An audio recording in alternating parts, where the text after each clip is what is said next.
Hola a todos, estamos aquí hoy para hablar con vosotros del estrés, de esta cosa tan moderna y tan común que todo el mundo sabe lo que es, pero hoy vamos a focalizar un poco la charla en los efectos negativos y positivos del estrés sobre la salud mental y sobre las enfermedades digestivas y esperamos poderos explicar por qué esto es así. Y para eso estamos aquí, Amanda, la doctora Amanda, que se presenta ella misma. Amanda Rodríguez, Soy Amanda Rodríguez, soy psiquiatra, trabajo en el Hospital Universitario Vall d'Hebron, igual que el doctor Santos, y me dedico básicamente al tratamiento de las enfermedades mentales, en especial los trastornos relacionados con el estrés, la ansiedad y la depresión, en comorbilidad con otras enfermedades físicas, en especial con las enfermedades funcionales digestivas. Y yo soy el doctor Javier Santos, que soy gastroenterólogo, o sea, me dedico al estudio y tratamiento de las enfermedades digestivas más comunes y trabajo también como ella en el Hospital General Universitario Vall d'Hebron en Barcelona. Bueno, para empezar, Amanda, a mí me gustaría preguntarte si el estrés es una cosa de hoy, de nuestra sociedad, algo moderno o no, es algo que ya existía antes. ¿Y cuáles pueden ser un poco las diferencias entre el estrés de antes y el de ahora?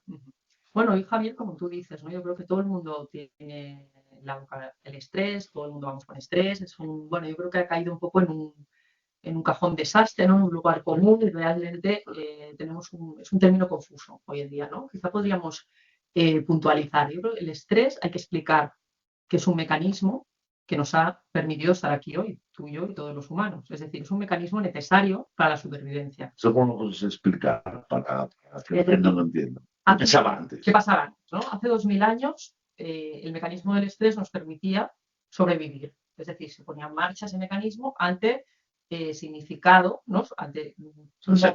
venía un leopardo de esos de 40 metros a por ti a matarte, ¿no?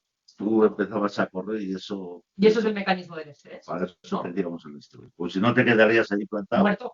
Y ¿no? Muerto estás. Si te mueves, el estrés no se pone en marcha, te quedas allí, ¿no? O sea que ese estrés es relativamente bueno. Exacto. ¿No? ¿Por qué?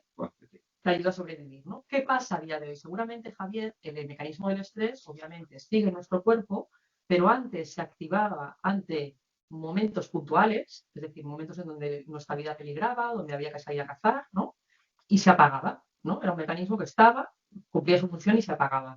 Lo que ocurre hoy es que se activa ante significados de contenido psicológico, o sea que antes no pasaba tanto. Ahora, el estrés se activa ante significados psicológicos y no se apaga. Es continuo. Es continuo. Estamos todo el día estresados. Estamos todo el día estresados porque hay muchos factores que nosotros vivimos como estresantes. Eso no pinta nada bien, no sé. Vamos a ver cómo lo desarrollamos esto, pero no pinta bien que estamos todo el día estresados. Claro, porque ¿qué mecanismos, por ejemplo, esto lo hemos hablado tú y yo muchas veces, qué mecanismos dentro del estrés, o sea, suenan palabrejas a veces, la miostasis, la alostasis, o sea, hay mecanismos... Sí, bueno, ¿no? Es importante entender eso, en realidad la miostasis es una palabra que yo creo que todo el mundo ha oído, pero al final lo que significa es equilibrio, ¿vale? Es el equilibrio entre el cuerpo y la mente. Todos los sistemas del organismo deben funcionar de una manera coordinada para, bueno, hacer todas las funciones que tenemos. Y eso es, digamos que es el estado ideal, probablemente, ¿no? Pero luego hay otra palabreja que es la alostasis. La alostasis es, como estamos sometidos de manera continuada a situaciones de riesgo, situaciones de estrés, pues el organismo se va adaptando. Y entonces es como una adaptación continua. Es la búsqueda de un nuevo estado de equilibrio que nos permita afrontar, ¿no? Todas esas situaciones, ¿no? El problema es... ¿Eso es bueno entonces o qué? Claro, eso, a ver, eso puede ser bueno porque lo que significa la adaptación, pero en teoría deberíamos de volver atrás al estado de homeostasis, ¿no?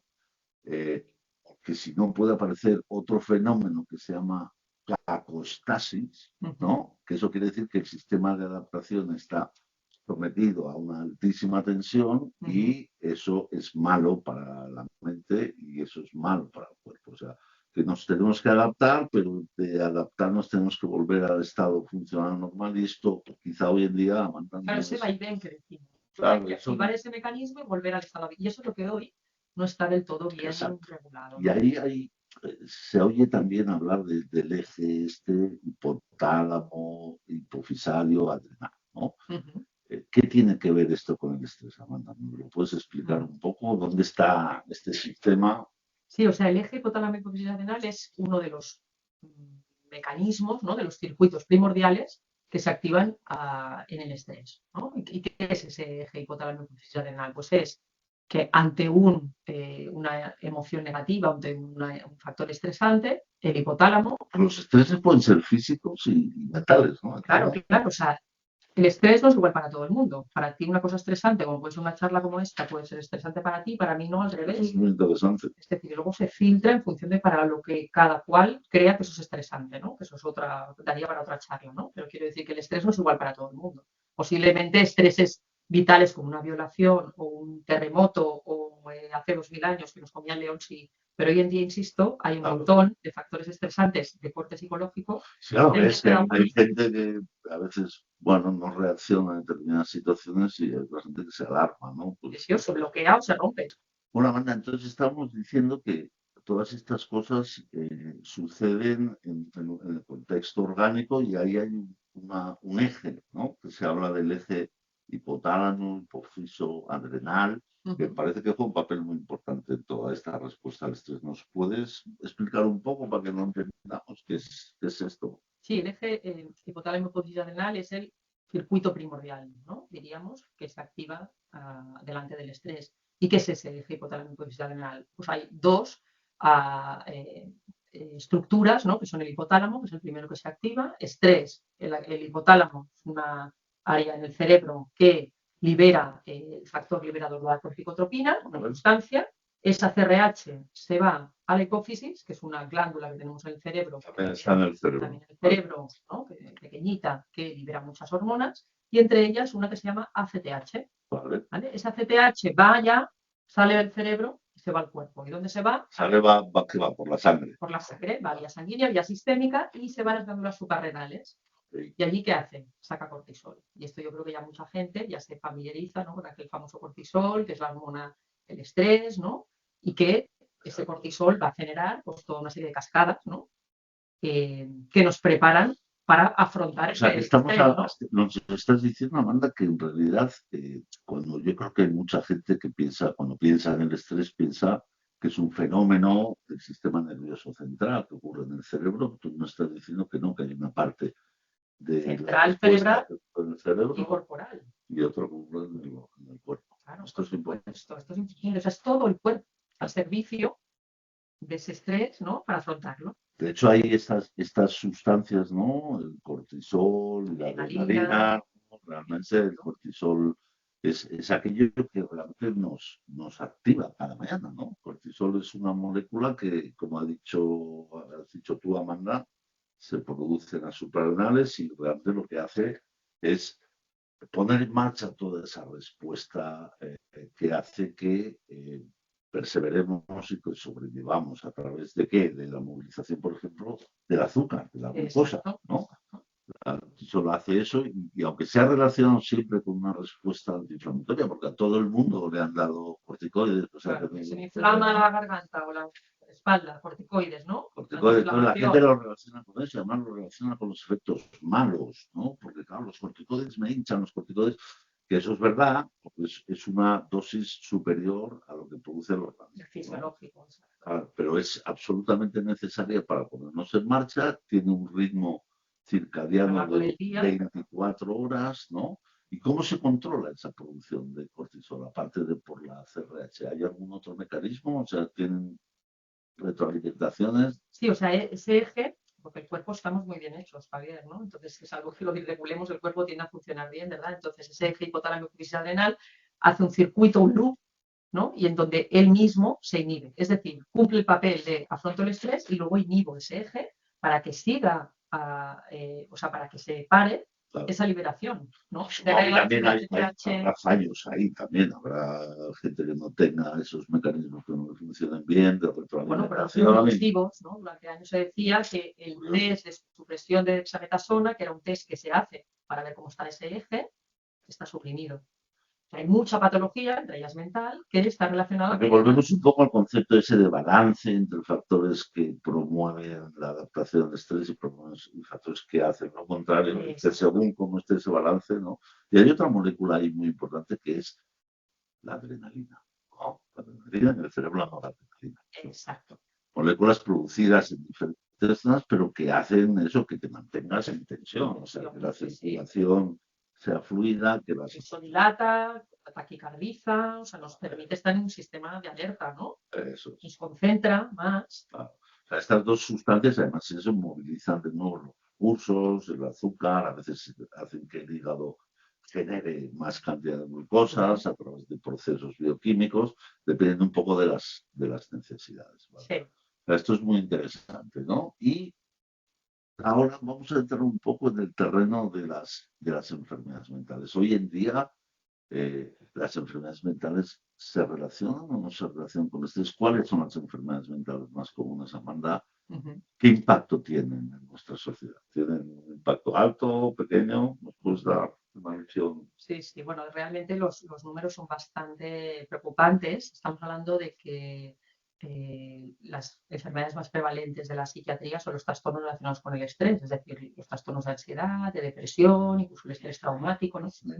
Y estas enfermedades tienen unos números apabullantes. Estamos hablando de que aproximadamente hay 300 millones de personas en el mundo con un trastorno depresivo, 37 millones de personas en Europa tienen una depresión, y realmente... Incluso se dice que es mucho más, ¿no? Porque no todo el mundo consulta, claro, esto es lo diagnosticado. Y bueno, estudios que se hacen con todos los sesgos, que hoy en día es menos, ¿verdad? Porque la gente va más a consultar, hemos perdido un poco el miedo, pero todavía hay mucha patología no diagnosticada, ¿no? Entonces, realmente es una epidemia. Sí, porque sigue habiendo mucho estigma, ¿no? Con las enfermedades mentales, eso de la terapeuta. Por eso cuando van a tu consulta, decirles que vengan a la mía, hay que explicarlo bien, ¿no? Porque parece como que me está diciendo que tengo una enfermedad psiquiátrica, o sea, a la gente hay que explicarle bien que ya no es mental o digestivo, sino que todo está conectado, ¿no? Y que si yo estoy mal por una depresión, eso me puede afectar al sistema digestivo y al revés. ¿Qué es la impresión de que esas enfermedades mentales tan comunes? A mí me da la impresión eso de que cada vez son más frecuentes en gente joven. Sí, sí, sí. Que los estamos viendo en adolescentes, incluso en niños colegio, adaptaciones, no sé cuál es la respuesta, pero tenéis esa sí, esa impresión. De hecho, las urgencias de psiquiatría cada vez están más elevadas. Hace, no sé, 15 años no había tanta prevalencia, ¿no? de estas enfermedades depresivas en los adolescentes, las tentativas de suicidio, los cortes lesivos, o sea, realmente está muy en aumento porque realmente, Javier, las enfermedades mentales y también las digestivas a las que tú te dedicas, las funcionales, tienen mucho que ver con determinantes sociales. El 80% de nuestra salud, ¿de dónde viene? De los determinantes sociales y el 20% de la biología, ¿no? Entonces, hablaremos luego de qué podemos hacer, ¿no? Para disminuir o prevenir un poco la presión o el impacto, ¿no? Y supongo que económicamente también tiene una relevancia grande, ¿no? Un impacto gravísimo. De hecho, se dice que es una de el trastorno depresivo es una de las enfermedades de mayor discapacidad en el mundo y en el 2030, Javier, dicen que será, según la OMS, la primera causa de discapacidad en el mundo. ¿Cuál es la discapacidad fundamental del paciente con enfermedades relacionadas con el estrés? Es que no va a trabajar, la baja productividad. Bajas, incapacidades, y eso genera unos costes. Está clarísimo que el estrés juega un papel aquí en los países. Uno de los factores de riesgo importantes de un trastorno mental es el estrés, el mal manejo del estrés. Eso ya está a nivel científico. Claro, que es por eso que nosotros en nuestra especialidad en aparato digestivo, pues efectivamente también vemos enfermedades muy comunes, ¿no? Que son las que hemos llamado siempre enfermedades funcionales, porque no sabemos, no es que funcionaba mal, pero es el típico paciente pues, que tiene malas digestiones, que se le hincha la barriga, o que tiene dolor de barriga, diarrea, los pacientes que se conocen como colon irritable, intestino irritable, dispensación, pero también otras enfermedades más graves, como la colitis ulcerosa, son enfermedades clarísimamente relacionadas con el estrés de nuestra sociedad y entonces que tenemos que aprender a manejar, ¿no? Y por eso estas enfermedades que decimos funcionales, realmente hoy les hemos cambiado un poco la denominación. No, pero esto es precioso, Javier, porque ya nos lleváis ventaja. Ojalá las enfermedades mentales ya las pudiéramos leer en clave sistémica y alguien dijera, la enfermedad mental tiene mucho que ver con el cuerpo, vosotros ya vais muy avanzados. Claro, a mí me gusta mucho hablar contigo por eso, porque tienes esa misma visión integradora, que en el fondo el aparato digestivo pues realmente tiene mucho que ver con las enfermedades mentales y al revés también, ¿no? Porque es verdad que eso tenemos evidencia de que las enfermedades mentales son muy frecuentes y se asocian lo que se llama comorbilidad. ¿Qué es eso, Amanda? La comorbilidad es tengo una enfermedad sumada a otra, ¿no? Posiblemente ese solapamiento no es solo una coincidencia. La comorbilidad seguramente, y es lo que compartimos en estudios de investigación, tienen una etiología común y por eso esa confluencia a la vez, ¿no? La depresión y el intestino irritable tienen mecanismos etiológicos conjuntos. Claro, porque esto ha hecho mucho daño durante muchos años. El paciente con intestino irritable, por ejemplo, le decían, usted tiene que ir al psiquiatra. No tiene nada digestivo, No le tiene veo nada, esto es una enfermedad psicosomática de la cabeza y tiene que ir al psiquiatra, al psicólogo. Y claro, este concepto ha cambiado radicalmente y afortunadamente para los pacientes.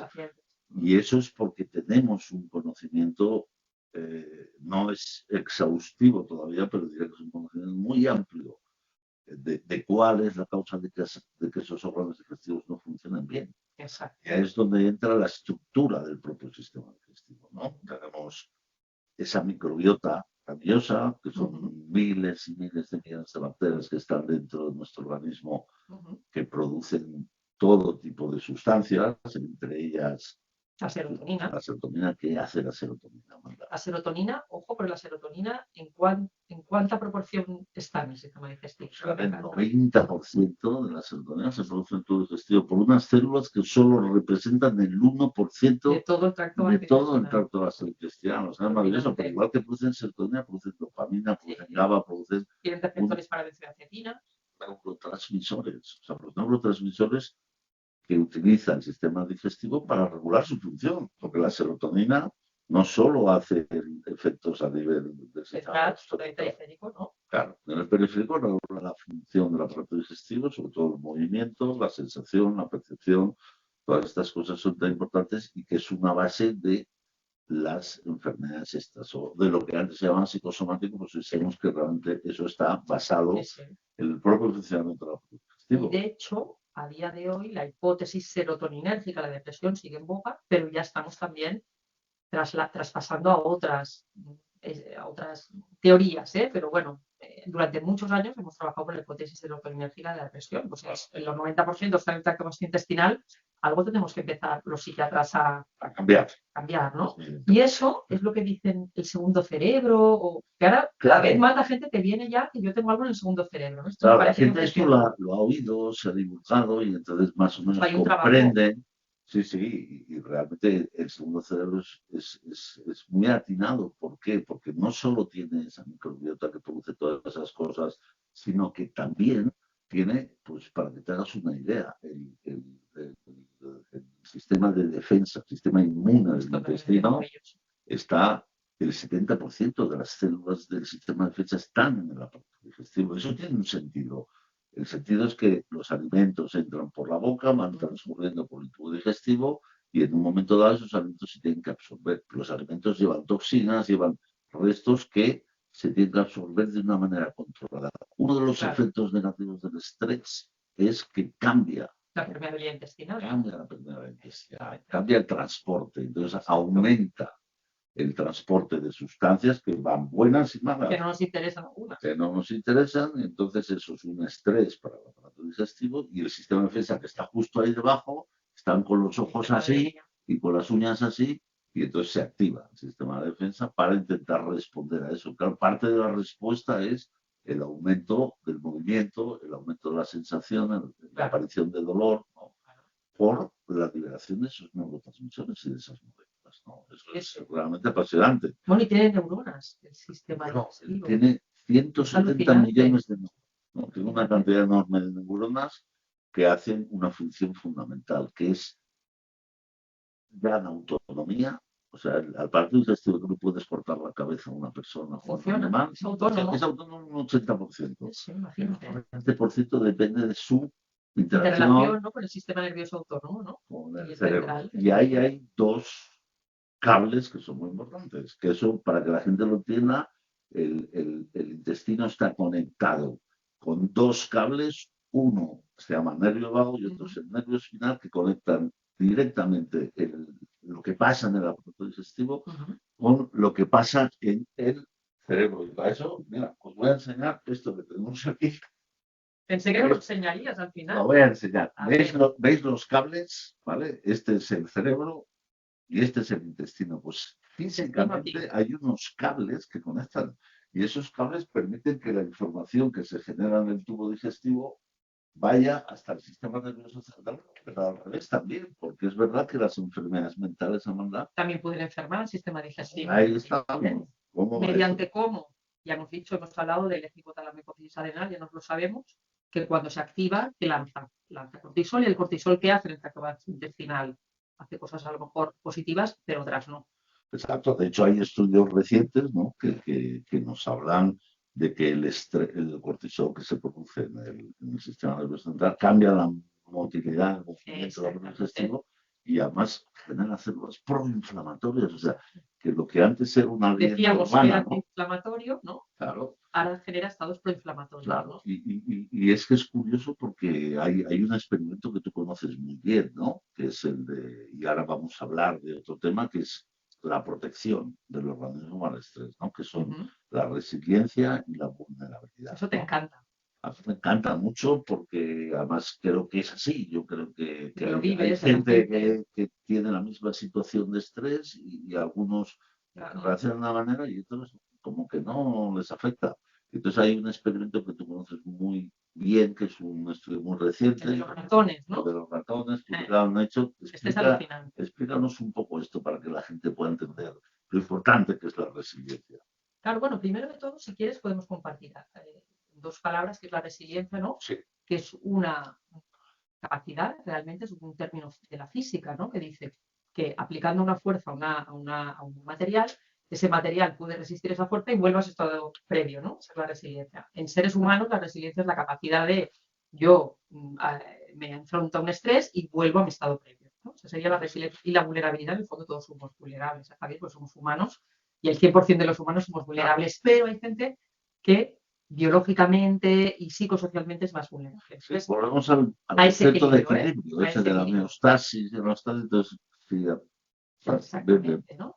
Entonces, ese estudio tan impresionante que comentas es a casi 1000 ratones, ¿verdad? Una serie es un experimento animal, en donde se plantearon en qué medida esos animales a los que se les sometía a cambios dietéticos, por ejemplo, pues determinado tipo de dieta, un ayuno intermitente. Está basado en que hay gente y estudios que demuestran que algunas dietas, como el ayuno prolongado, pueden darle más años, ¿no? Pueden hacer que la gente viva más tiempo, ¿no? Y esto en humanos no está probado, pero en animales sí. Exacto. Y yo creo que este experimento iba a probar eso. Es muy potente, sí, sí. Entonces, ¿qué dice? Bueno, sorprendentemente, a esos ratones a los que se les somete a esos cambios dietéticos, etcétera. En este caso, la dieta puede considerarse también otro estrés. Claro. Es un cambio, es de repente me dejan sin comida, a ver qué pasa aquí, ¿no? Esto pone en juego la resiliencia, pone en juego determinadas cosas concretas, ¿no? De qué dieta sí, no, y todos esos cambios en el microbioma, ¿no?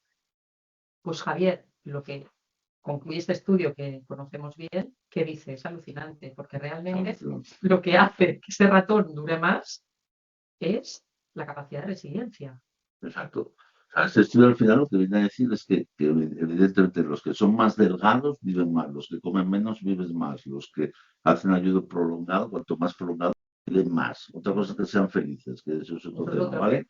Pero al final lo que determina realmente la longevidad es esa capacidad que tienen esos ratoncitos de que cuando tú los manipulas, normalmente, claro, un ratoncito cuando lo coges entre las manos, pues se estresa y ese estrés a veces le provoca que deje de comer durante varios días o que coma menos o que pierda peso directamente, ¿no? Y otros no. Y otros no. Pues esos que no, esos que les da igual que les cojas o no les cojas, esos son los que realmente viven más, esos son los que tienen. O sea, que es para que entendáis un poco el efecto positivo y negativo del estrés, ¿no? Claro, lo bonito de esto es que no es todo determinado. Lo bonito de esto es, bueno, pues vamos a ver cómo podemos mejorar esa capacidad de resiliencia.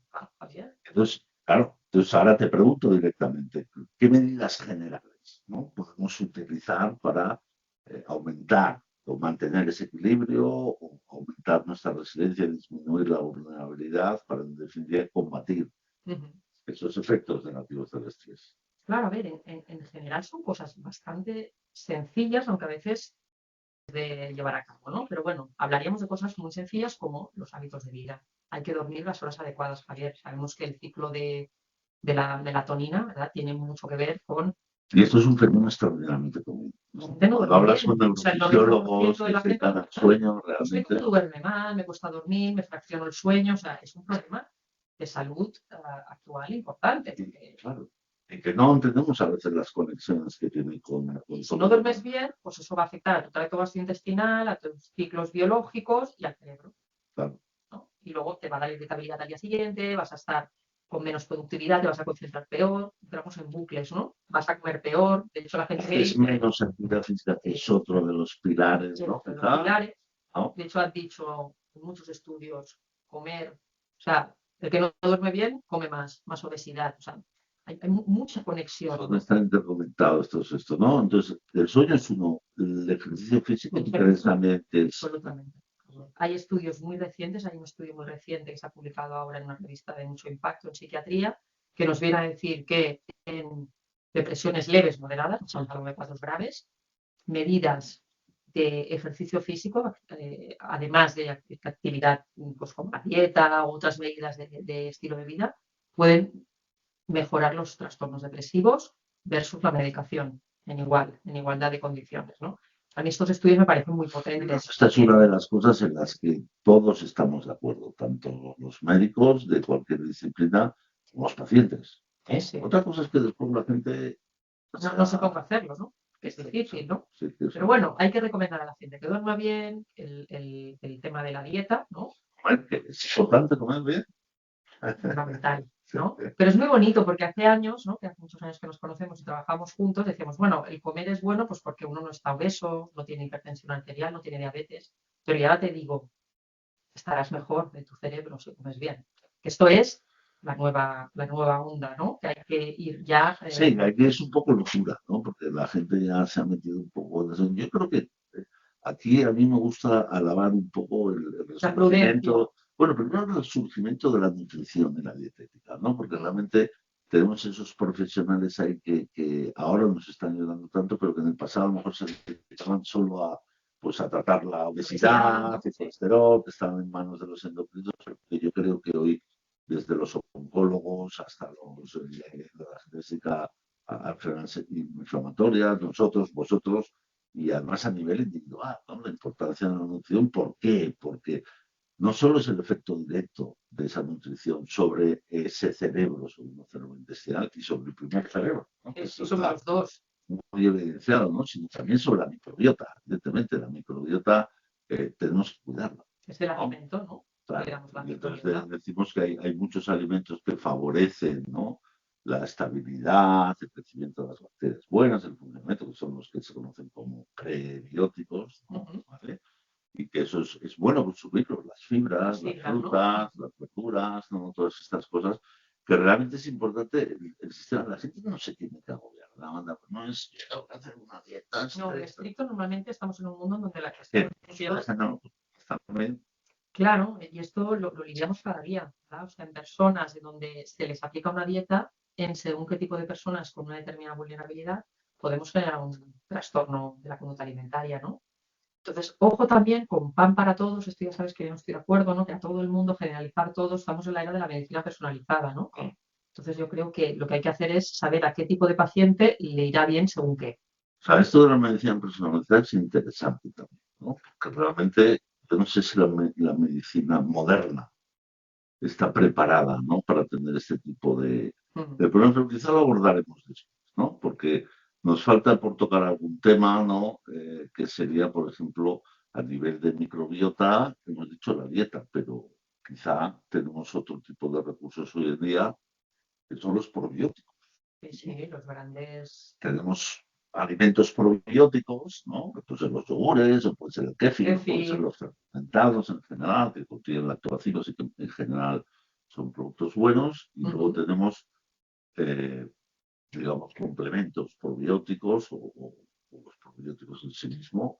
Y dentro de esos probióticos hay algunos, ¿no? Que parece que puedan ser útiles para el mundo. Conferir un beneficio, ¿no? Para la salud mental, el estrés, que se le llaman. Se llaman psicobióticos, ¿no? O sea, que esto es algo que nace hace unos años, ¿no?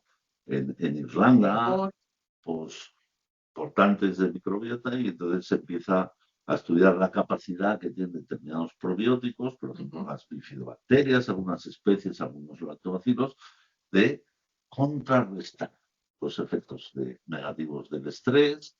En los animales a veces es difícil medir la salud mental porque, bueno, se utilizan test, pero probablemente no reflejan exactamente lo que pasaría en los humanos, bueno, es lo pero que... sí que hay estudios en animales que revelan, que regulan, por ejemplo, los niveles de cortisol por la mañana, ¿no? Que son capaces de regular funciones muy, muy importantes, ¿no? Incluso en humanos. En humanos ya hay estudios. Sí, ¿no? sí, sí, en humanos, en personas sanas, ya hay estudios que hablan de la modulación, ¿no? De los mecanismos del estrés en humanos. Esto ya, bueno, palabras mayores, ¿no? Empezamos ya ahí a... Bueno, yo creo, a mí me congratula realmente el ver ahora nosotros, por ejemplo, los psiquiatras en los congresos de psiquiatría, algunos tengo la suerte de acudir, pero que vais incorporando cada vez de manera más decidida, ¿no? El mundo de la microbiota, ¿no?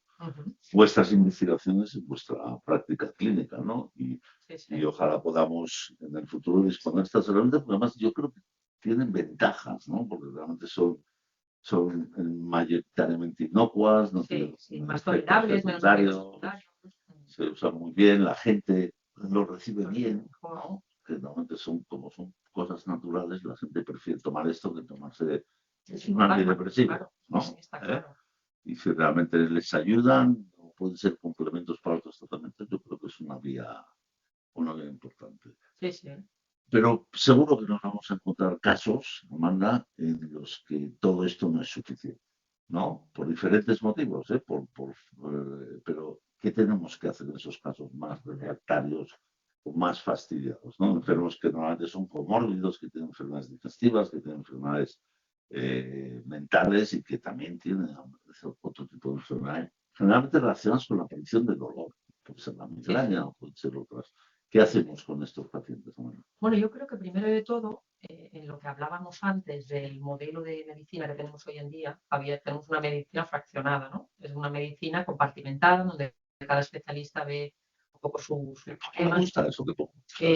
Entonces, claro, ¿qué pasa? Que cada uno ve su problema, lo trata de manera atomizada, ¿no? Y eso hace que el enfermo al final muchas veces no se beneficie, porque tú tratas una cosa pero puedes empeorar otra, y si no lo haces a la vez, de forma integrativa, eso no va a acabar funcionando, ¿no? Y esto lo vemos a diario, Javier, en nuestras consultas, ¿no?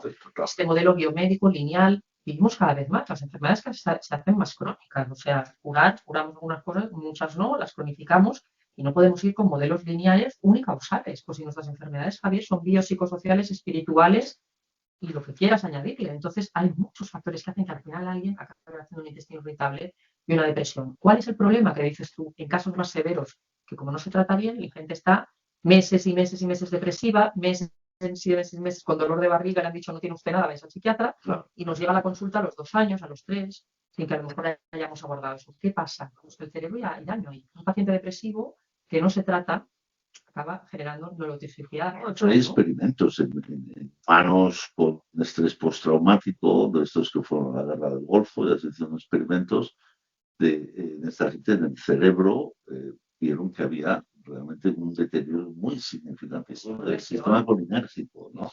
Un sistema fundamental. Hay lesiones en el tubo digestivo.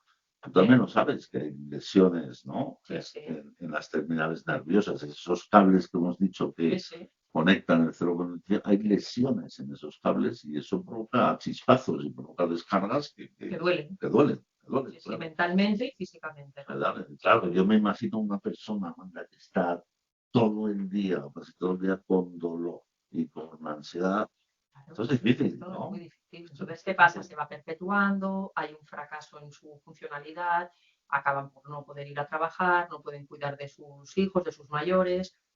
fracaso, ¿no? Social. Entonces, al final, claro, ¿qué hay que hacer? Bueno, poner todas las herramientas, Javier, que ya sabemos que funcionan. Y a medida que el enfermo va subiendo en gravedad, posiblemente incorporar todo el armamento, ¿no? Claro. Posiblemente en esos pacientes ya hay que ir a medidas dietéticas, estilo de vida, probióticos, etcétera, y vamos subiendo en aumentar posiblemente esa neuromodulación, pues con neuromoduladores, con terapias psicológicas, no nos olvidemos, ¿no? Los moduladores son los antidepresivos. Antidepresivos y otros, ¿no? Pueden ser los GABAérgicos, que son antiepilépticos, básicamente. Realmente funciona muy bien.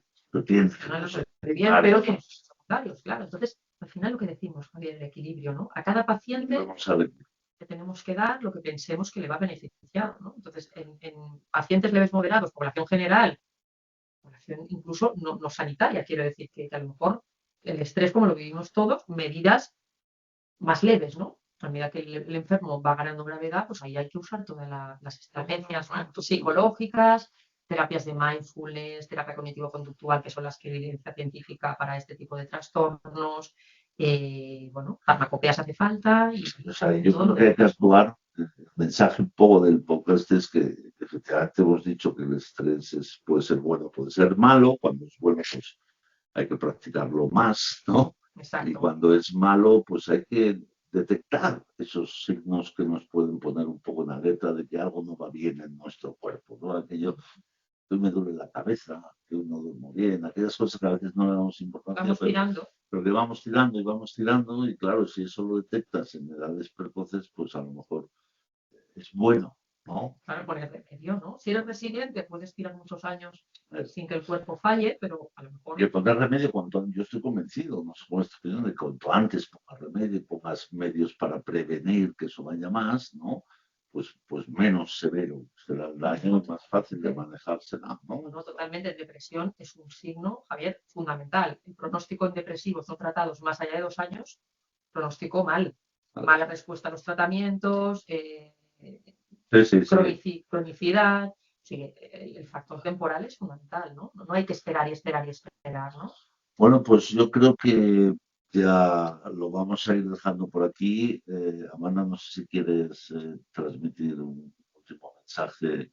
Yo querría, quizás, si me permites, y luego acabas tú, el lanzar ese mensaje de qué necesaria es la interdisciplinaridad, ¿no? O sea, que los médicos tenemos que trabajar juntos. Juntos no quiere decir que yo vea a un paciente y se lo mando a Amanda para que lo vea sin hablar con ella, sino precisamente que tenemos estrategias comunes, ideas comunes, maneras comunes de tratar a los pacientes, que si consideramos que necesita que vea un nutricionista también lo hacemos, y consideramos que vea a otro profesional, tenemos nuestra propia red de trabajo que es lo más eficaz y lo más positivo para mejorar a los pacientes. Y esto en el sistema público, desgraciadamente, todavía no está implementado. No quiere decir que no se pueda implementar, pero hay mucha sobrecarga asistencial, es difícil y los pacientes complicados no se pueden manejar. Pero yo creo que tenemos que aprender a trabajar conjunto y hacer este tipo de tratamiento un poco escalonado, ¿no? Empezar por la parte de abajo, la dieta, cuidar la microbiota, cuidarte tú mismo y ir escalando si es necesario, ¿no? Pero que también un mensaje positivo, ¿no? Sí, que se pueden hacer cosas. Yo acabaría, Javier, un poco en tu línea, ¿no? Es decir, no caer un poco en el nihilismo de esto es lo normal, es normal que vayamos estresados. Bueno, no es lo normal, y por eso estamos como estamos. Entonces, yo lanzaría ese mensaje a colación del tuyo de que el cerebro existe. Me refiero que aunque seas cardiólogo, digestólogo, nefrólogo, endocrinólogo o los que se dedican a las autoinmunes, da igual, el médico que seas, el cerebro está ahí y se pone en marcha. Entonces, en función de lo que tu enfermo active o no active, tu enfermedad va a ir de una manera o de otra. Tu diabetes va a ir mejor o peor en función de la habilidad de resiliencia que tenga tu paciente. Tu trastorno del intestino irritable va a ir en función de cómo el enfermo se lo tome. Es decir, el cerebro manda mucho. Entonces tú tienes que hacerte cargo de lo global. No puedes hacerte cargo solo del órgano. Es todo un ser humano a la vez lidiando con una enfermedad, ¿no? Y esto, bueno, requiere ciertas dosis, ¿no? de psicología, ¿no? Que los médicos debemos tener ahí, ¿no? 4 aspectos básicos que quizá este podcast les pueda ayudar. Sí, darle esa perspectiva al paciente, ¿no? De que, bueno, vamos a... Que va más allá, ¿no? Claro. y a veces supone cambios de hábitos de vida, cambios muy importantes, pero bueno, que el mensaje es positivo también. Y yo creo que sí, que hay que dar ese mensaje de que hay muchas cosas por hacer a nivel de, bueno, de divulgación, de dar ese mensaje a nuestros enfermos, a la población general, incluso farmacéuticos, ¿no? Y lo he hablado con ellos y tú también, ¿no?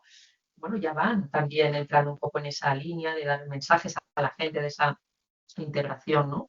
Y yo creo que a mí esto me ilusiona y creo que de verdad esto impacta en las personas, vamos, nosotros lo vivimos a diario en la clínica y es súper satisfactorio. Bueno, pues esperemos que todo el mundo que escuche esto, bueno, pueda Me puede haber ayudado algo. ayudar, sí, podamos haber ayudado para entender y para tomar medidas y, no sé, por mi parte, os dejo aquí a todos y volveremos con otro podcast. Sí, sí.